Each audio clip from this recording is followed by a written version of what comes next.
కీర్తనలు 91.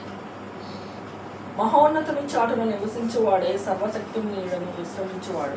ఆయనే నాకు ఆశ్రయము, నా కోట, నేను నమ్ముకుని నా దేవుడని నేను యెహోవాను గూర్చి చెప్పుకొంచున్నాను. వేటకాని ఊరిలో నుండి ఆయన నన్ను విడిపించును. నాశనకరమైన తెగులు రాకుండా నిన్ను రక్షించును. ఆయన తన రెక్కలతో నిన్ను కప్పును. ఆయన రెక్కల క్రింద నీకు ఆశ్రయము కలుగును. ఆయన సత్యము కేడెమును డాలునై ఉన్నది. రాత్రి వేళ కలుగు భయముకైనను, పగటి వేళ ఎగురు బాణముకైనను, చీకటిలో సంచరించు తెగులుకైనను, మధ్యాహ్నమందు పాడు చేయు రోగమునకైనను నీవు భయపడకుందువు.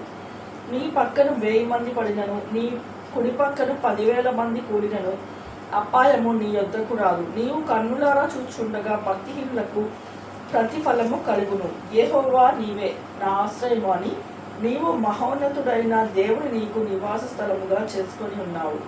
నీకు అపాయమేమయో రాదు, ఏ తెగులును నీ గుడారము సమీపించదు. నీ మార్గములన్నిటిలో నిన్ను కాపాడుటకు ఆయన నిన్ను గూర్చి తన దూతలను ఆజ్ఞాపించును.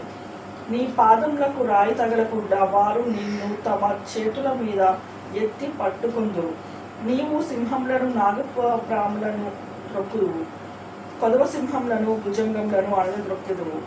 అతడు నిన్ను ప్రేమించున్నాడు కనుక నేను అతని తప్పించదను.